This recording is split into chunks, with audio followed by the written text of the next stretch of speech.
চিন্তিত, কারণ উনি দেখলেন যে ওনার স্ত্রী মীরা, যে প্রায় 1 মাস আগে মরে গেছিল, সেই এখন শাকচুন্নির রূপ ধারণ করেছে।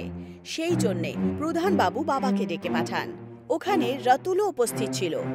প্রধানবাবু আর রাতুল বাবাকে গ্রামের পুরো কাহিনী বলে দেন। প্রধান মশাই, আপনার কথা শুনে তো এটাই মনে হচ্ছে যে মীরাই মরার পরে শাকচুন্নি হয়ে গেছে, ঠিক কি না? হ্যাঁ, কিন্তু ও মরে কি করে গেছিল? কারণ যখন কোনো মহিলা যখন নিজের বৈবাহিক জীবনে ভুল জিনিসপত্র বা কষ্ট সহ্য করে, তখন জীবনে কেউ ওকে ঠকায় আর সমস্যা সহ্য করতে করতে সে শেষমেশ মারা যায়, তখন তারপরে গিয়ে সে শাকচুন্নি হয়ে যায়। কিন্তু আমরা কেউই কোনোদিন ওর সাথে অন্যায় করিনি, আর ওর সাথে কেউ ওকে ঠকায়ও নি। ও তো পাগল ছিল, তাই না? ও নিজেই একটা কুয়োতে ঝাঁপ দিয়ে নিজের প্রাণ দিয়ে দেয়। এখন ওই শাকচুন্নির গল্প যাই হোক না কেন, দেখুন, আমার বউকে আপনারা রক্ষা করুন। শাকচুন্নি তো বিবাহিত মহিলাদের ওপরে একবার কবজা করে ওদের সাথে সেই জীবনটা কাটানোর চেষ্টা করে সবসময়, যেটা ওরা কখনো পায় না। তাহলে এত সহজে ও তোমার শরীর থেকে আলাদা হবে না, এই কথাটা মনে রেখো। ও যদি আমার বউয়ের শরীর থেকে আলাদা না হয়, তাহলে আমি আমার বউয়ের থেকে আলাদা হয়ে যাব। এই ভুলটা তুমি কখনো করবে না, নয়তো শাকচুন্নি তোমাকেও শেষ করে ফেলবে। কিন্তু বাবা, এই শাকচুন্নির এখন কি করা যাবে সেটা অমাবস্যার রাত্রেই আমরা সবকিছু জানতে পারবো। অমাবস্যার রাত্রে ও নিজের পুরো আসল রূপে আসবে, আর যে উদ্দেশ্যের জন্য চারিদিকে ঘুরে বেড়াচ্ছে, রাত্রে সেটাকে সে সম্পূর্ণ করবে। আর এলাকাবাসীরা, তোমরা কান খুলে শুনে রেখো, যেখানে কেউ কোনো মহিলা কান্নাকাটি করবে, শাকচুন্নি তাকে রক্ষা করার জন্য অবশ্যই পৌঁছে যাবে, কারণ ও কোনো মহিলার উপরে অত্যাচার করাটা একেবারেই সহ্য করতে পারে না। এই কথাটা বলে বাবা ওখান থেকে চলে যান, আর প্রধানবাবু পুরো গ্রামে ঘোষণা করিয়ে দেন যে কেউ যেন নিজের স্ত্রীকে জ্বালাতন না করে, নয়তো শাকচুন্নি চলে আসবে। শোনো শোনো শোনো, এলাকাবাসীরা মন দিয়ে শোনো। প্রধান মশাই আদেশ দিয়েছেন, কেউ বউকে কষ্ট দেবে না, ওর চোখে জল আনার যেন কেউ সাহস করো না। যদি তোমরা এমনটা করে থাকো, তাহলে মনে রেখো, শাকচুন্নি তোমাদেরকে ছাড়বে না। ও রাত্রের অন্ধকারে আসবে আর তোমাদেরকে মেরে ফেলবে। নিজের বউয়ের সাথে সাথে তোমরা অন্যের বউকেও ভালোবাসবে, সম্মান দেবে, আর এলাকাতে তোমরা শান্তি ছড়িয়ে রেখো। এটাই কিন্তু আদেশ। এই আদেশ হালকাভাবে নিও না। শাকচুন্নি কিন্তু সবার ওপরেই লক্ষ্য রাখছে। শোনো শোনো শোনো। এই ঘোষণা শুনে গ্রামের প্রত্যেকটা লোক ভয় পেয়ে যায় আর নির্ণয় নেয় যে কখনো নিজের স্ত্রীর চোখে তারা জল আসতে দেবে না। এই ঘটনায় কিছু স্ত্রী নিজের বরকে ব্ল্যাকমেলও করতে শুরু করে। এটা দেখো না, নেকলেসটা কত সুন্দর, আমাকে এটা কিনে দাও না। আরে এখন পয়সা কোথায়? স্যালারি তো পাইনি এখনো, কি করে দেব? স্যালারি আসলেও তো বেশিক্ষণ টেকেও তো না। তুমি তো একদম পরোয়া করো না আমার খুশির। ব্যাস, এখন তো আমি কেঁদেই ফেলবো। আরে এটা তুমি কি বলছো? তুমি তো জানোই, তুমি যদি কান্নাকাটি করো তাহলে শাকচুন্নি আমাকে মেরে ফেলবে। হ্যাঁ তো আমার কি, আমি তো ব্যাস কাঁদবো, তারপর শাকচুন্নি তোমাকে নিজের সাথে নিয়ে যাবে। তোমার কি ভালো লাগবে যে তোমার স্বামীকে একটা শাকচুন্নি এসে এক্ষুনি মেরে দিয়ে যাবে? আর এটা কোনো মজা নয়। কালকেই একটা লোককেই শাকচুন্নি মেরে ফেলেছে, কারণ ওর বউ কান্নাকাটি করছিল। তুমি কি আমার প্রাণটা নিতে চাও নাকি? সবসময় ভুল ভাবো। প্রাণ না, নেকলেস চাই। দেখে নাও, যদি কাল পর্যন্ত নেকলেস আমার গলায় না থাকে, তাহলে তোমার গলায় শাকচুন্নির হাত থাকবে। ঠিক আছে ঠিক আছে, কালকে আমি দিয়ে দেব। ব্যাস, তুমি কান্নাকাটি করো না। লাভা গ্রামে আজ সমস্ত বাচ্চারা উৎসাহিত। আজ 10th-এর রেজাল্ট আসবে। আমনের মা বাড়িতে বসে ভগবানের পুজো করছিল। আরে এখন পুজো করে কি হবেটা কি? আরে যা তুমি লিখে এসেছো তার নাম্বারই তো তুমি পাবে। আমাদেরকে কর্ম তো করতেই হবে, কিন্তু তার সাথে ভগবানের ওপরেও শ্রদ্ধা রাখতে হবে। উনি সব কাজ ঠিক করে দেন। তক্ষুনি আমন নিজের ফোনে রেজাল্ট দেখে আর খুশি হয়ে যায়।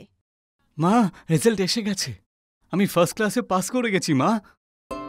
এটা শুনে আমনের মা প্রচন্ড খুশি হয়, এত খুশি হয় যে তার চোখ দিয়ে জল চলে আসে।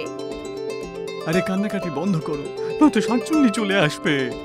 তুমিও না, এটা দুঃখের না বরং খুশির জল গো, শাকচুন্নি আসবে না। আরে মহিলাদের চোখের জল শাকচুন্নির জন্য ট্রিগার পয়েন্ট, ও চলে আসবে। কিছু কিছুক্ষণের মধ্যেই দরজায় নাড়া পড়ার আওয়াজ আসে। হ্যাঁ, দেখলে তো, আমি তো বলেছিলাম যে ও চলে আসবে। ও এসে গেছে। দরজাটা খুলো না কিন্তু একদম। কেউই দরজা খোলে না। এখন দরজার নক করার আওয়াজ প্রচন্ড দ্রুত হয়। কিছুক্ষণ পর শাকচুন্নি দরজা ভেঙে দেয় আর বাড়ির ভেতরে চলে আসে। আপনি এখানে কেন এসেছেন? শাকচুন্নি দিদি, এটা তো আমার খুশির জল ছিল। এটা দেখে শাকচুন্নি একটা ভয়ঙ্কর হাসি হাসে আর আমানের বাবার গলা টিপে ধরে আর তাকে হাওয়ায় তুলে দেয়। আমানের বাবা কিছুক্ষণের মধ্যেই মরে যান। শাকচুন্নি লাশ থেকে রক্ত চুষে খেয়ে নেয় আর ওখান থেকে উধাও হয়ে যায়। লাভা গ্রামের কিছু যুবক চৌমাথায় দাঁড়িয়ে বর্তমান স্থিতির ব্যাপারে কথাবার্তা বলছিল। দাদা, কালকে তো ওই শাকচুন্নিটা অমনের বাবাকে এই জন্য মেরে ফেলে কারণ অমনের মা একটু আনন্দের জন্য কেঁদেছিল, জানো তো? এই শাকচুন্নির চক্করে তো আমার বোনের বিয়েটা পর্যন্ত হচ্ছে না। আরে ও যাবার সময় তো কান্নাকাটি করবে রে, তাতে তো রেগে গিয়ে শাকচুন্নি আমাদের সবাইকে মেরে ফেলবে। আরে আমি তো বলবো যে আমাদের এলাকাবাসীর সমস্ত মহিলাদের না কালো চশমা পরে থাকা উচিত। তাহলে যে কি হবে? আরে শাকচুন্নি তো জানতেই পারবে না যে কে কান্নাকাটি করছে আর কে কাঁদছে না। আর এর কোনো প্রয়োজনই তো পড়বে না, ঠিক কি না? আজকেই তো অমাবস্যার রাত। আজকে শাকচুন্নিকে বাবা বিচার পাইয়ে দেবে, আর বিচার পেয়ে গেলেই ও তো গ্রাম ছেড়ে চলে যাবে। রাত্রির সময় রতুলের বাড়িতে বাবা হবনের তৈয়ারি করছিলেন। ঈশিতাকে একটা রুমে বন্ধ করে দেওয়া হয়। বাবা শাকচুন্নির ভুডু ডল বানান আর নিজের সামনে দাঁড় করিয়ে দেন আর মন্ত্র পড়ে হবন শুরু করেন। শক্তি শান্তি শাকচুন্নি নমঃ। যেই মাত্র বাবা আগুনে আহুতি দেন, ঈশিতা পুরোপুরিভাবে শাকচুন্নির বেশে চলে আসে। লাল শাড়ি, এলোমেলো চুল, কাজল দিয়ে কালো চোখ, দেখতে একেবারে ভয়ঙ্কর।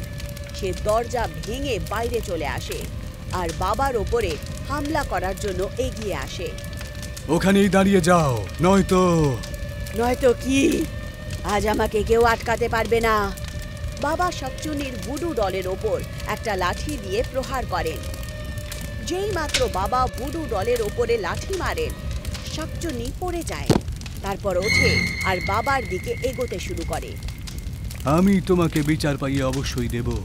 বলো, তোমার নামটা ঠিক কি? আমার নাম মীরা।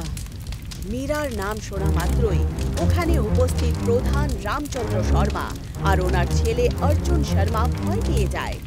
আমার সাথে অন্যায় হয়েছিল। তোমার সাথে কি হয়েছিল? অন্যায়টা কে তোমার সাথে অন্যায় করেছে বলো? অর্জুন শর্মা আমার সাথে অন্যায় করেছিল। আরে আমি তো কোনো অন্যায় করিনি। আরে ও তো পাগল মহিলা। মিথ্যে, মিথ্যে। শাকচুন্নি অর্জুনকে মারার জন্য এগিয়ে যায়। খনি বাবা শাকচুন্নির ভুডু ডলের ওপর লাঠি দিয়ে আবার মারেন, যার কারণে সে ওখানেই পড়ে যায়। প্রথমে পুরো গল্পটা তো বলো, তোমার সাথে ঠিক কি অন্যায় হয়েছিল? আমার বাবা আমার নামের অনেক প্রপার্টি কিনেছিলেন। অর্জুনের নজর আমার প্রপার্টির উপর ছিল, সেজন্য ও আমাকে ভালোবাসার জালে ফাঁসায়। আমিও ওর উপরে ভরসা করেছিলাম আর ওকে ভালোবাসতে শুরু করি। কিন্তু একদিন আমি ওকে বিয়েও করে নিই। সবাই ভাবে যে ভাগ্য আমাকে ভালো বর দিয়েছে, কিন্তু সত্যি তো এটা ছিল যে অর্জুন একটা চালাক ছেলে ছিল। সে রিনাকে ভালোবাসতো। ও সব সময় আমার অপমান করত। আমার হাসা, সাজগোজ, কারোর সাথে কথা বলা পর্যন্ত ওর জন্য অন্যায় ছিল। আস্তে আস্তে আমি চুপচাপ থাকতে শুরু করি, সব বরদাস্ত করতাম। ভালো বউ তো সেই যে সহ্য করে।